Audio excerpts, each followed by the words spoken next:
Welcome back to Andersen Acres. We're in the kitchen again today, and today we're going to make a coconut cake.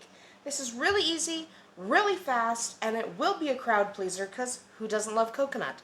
My brother adores coconut, and he's who I'm making this cake for. So, hi Eric! He watches every video I post. So, yes, we're making a coconut cake for my brother. He enjoys coconut.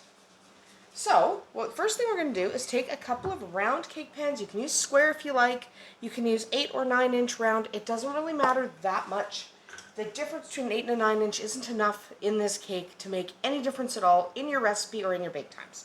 So either square or round cake pans, 8 or 9 inch. You're going to take some of your cooking spray or your cake goop, or you can do butter and flour. It doesn't matter. But you want to make these non-stick. The coconut does tend to stick. Okay, so you want to generously coat your pans. Be generous. Remember, this is just oil. Okay, so this is just oiling your pan. It doesn't do anything other than make it not stick. So we're going to take these away and set them aside for a minute. Next, we need to grab our mixer. Okay, so we're getting our mixer. I'm using a Bosch Compact 400 watt kitchen machine because I love the way it mixes. Forgive the cake batter splatters. I've been baking a bit this weekend.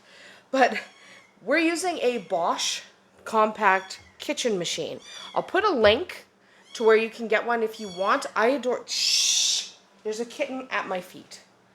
And we keep telling him to be quiet, Mitch. Okay? Your mother's in the other room. Anyway, we're just going to ignore the kitten. So, if you want to get one of these, that's great, but you can use any mixer you like. I do recommend using a stand mixer. It just mixes your cake batter better. I know when I'm making cookies, you see me use a hand mixer most of the time. They have their place.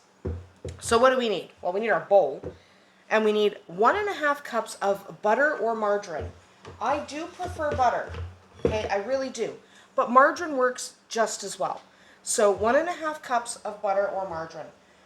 We are going to drop our beater.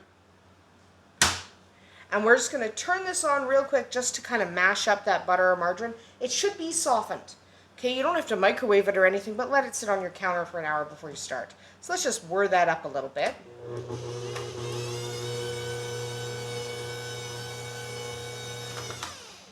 Now we're going to add our sugar. We have 1.25 cup of just white sugar. So just dump that in. No ceremony to it. Just dump that in. Doesn't matter. Dump that in. Give that a whir.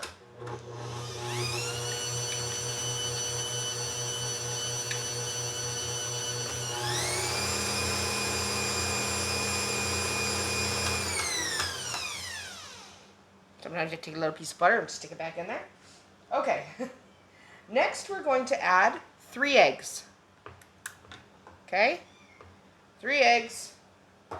Can be eggs from your chickens if they'll lay for you. Or you can go to the store and get your eggs. Whir that up.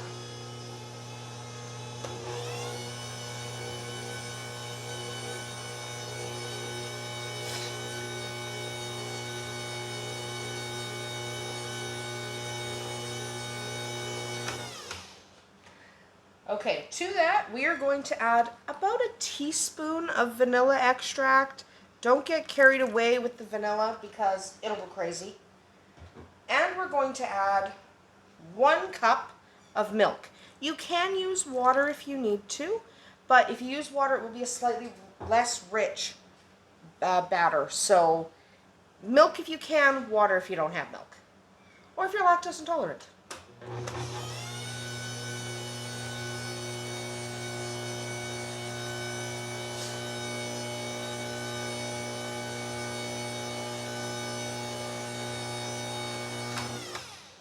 Okay, now we're going to take a second to scrape down our sides, because otherwise what will happen is it'll be really annoying. We'll have trouble making our cake.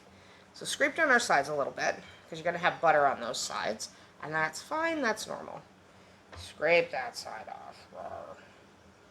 There we go. There's a kitten climbing my leg. Mitch, I am not your mom. Okay, now we're going to add our dry ingredients. Okay, we want 2.5 cups of flour. I'm just going to lift this up, make it easier to dump my ingredients in. Hang on. Thing to know with this mixer, you have to have your paddle towards the back if you want to lift your mixer. So, there we go. 2.5 cups of flour. Let's dump that in there. Again, there's not a lot of ceremony to this cake. This is easy. You want 3 teaspoons of baking powder. Chuck that in there. About 1/4 teaspoon of salt. Don't skip the salt, because sometimes people want to skip the salt because, oh, cake is sweet. Yes. But salt doesn't just make things salty. Salt enhances and unifies flavors. Your cake tastes better if you use salt. Finally, we're going to add 1 cup of just flaked coconut. It can be sweetened or unsweetened. I'm using unsweetened, but it can be either one. It doesn't matter. Sweetened coconut, unsweetened. It doesn't matter in this recipe. This is a really easy recipe that is not very finicky. Okay, so we're going to drop our paddle back down, and we're just going to whir that up. Start slow, or your flour's going to boof in your face. So go slow with your mixers. Any mixer will send flour up at your face if you start it too fast.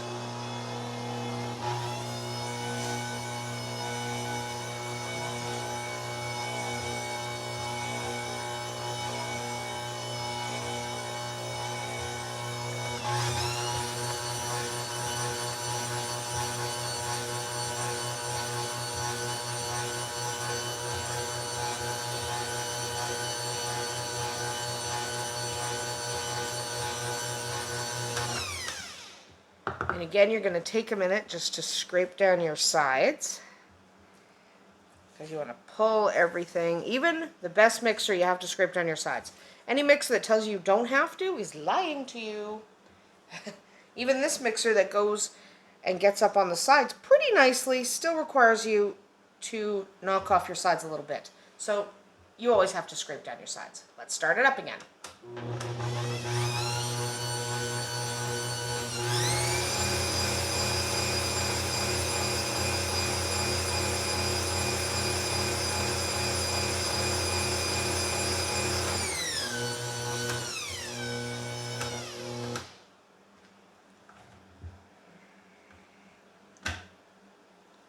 Okay, I'm just going to scrape off we want as much of this batter off of here as we can get. But to be honest, if you're missing a little bit, it's not really that big a deal. And everyone's like, oh, let's get all the stuff off the beaters, and you should. But missing a teaspoon doesn't matter. Okay, get rid of that bowl. So now we want to go get our pans. Pans are back. Shift this out of the way because we don't need that much. Take the bowl off. Stick these guys under here just to catch any drips and push them out of the way. Haha, then we don't trip on the counter. Okay, so we got our pans. Pans are pre-greased, remember, and our oven is preheated to 350 degrees Fahrenheit. That's important. So here's where I normally turn my oven on to preheat it, because I like to let my cakes sit after they have batter in them. But you can do it any way you want. But preheat your oven, 350 Fahrenheit. Okay, so you're going to get your batter and put it half and half in these cake pans. So I like to underestimate how much I put in, because then if I need a little bit more out of the bowl, I still have some. So put most of it in your 2 pans. This guy needs a little bit more. But put most of it in your 2 pans. Reserve a tiny bit. There's a dog and a cat going crazy. So you want to shake your batter out, because you notice this is a thicker batter because we added coconut. So because we added coconut, we're going to have to shake our pans out. So you just shake them out, and this is good to knock the air bubbles out as well. You don't want a whole bunch of air bubbles in your cake. So you want to shake these out anyway. And this is the one that needs a little bit more. So when you reserve just a little bit of batter in your bowl, you can add it to the one that does not have quite enough. Okay, doesn't have quite enough. So this is where we're going with this one. There we go.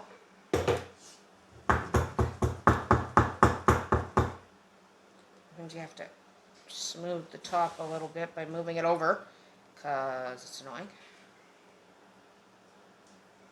There we go.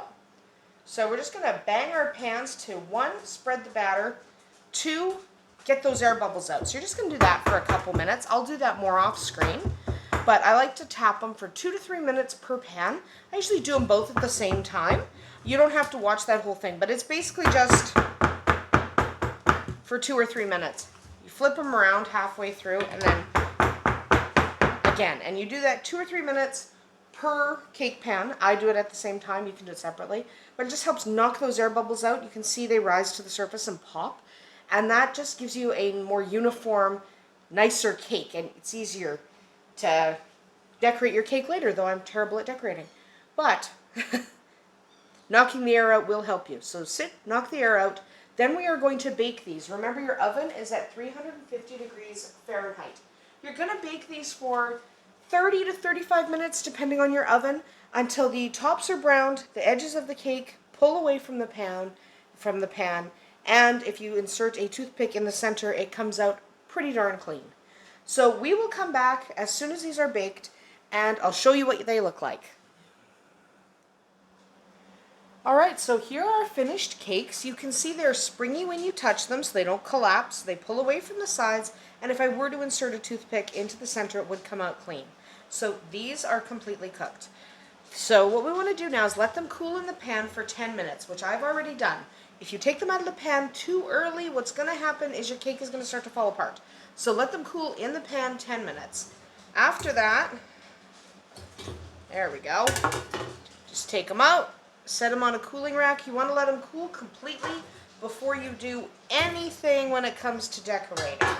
Okay, so let them sit on a cooling rack. Probably will take 45 minutes to an hour for these to completely lose their heat. Remember, you cannot ice a cake that is at all warm.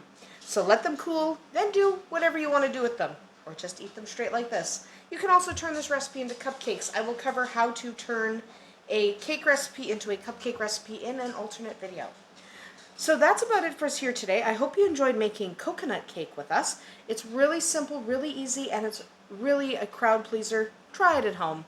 I'm sure your family will love it. We'll see you tomorrow.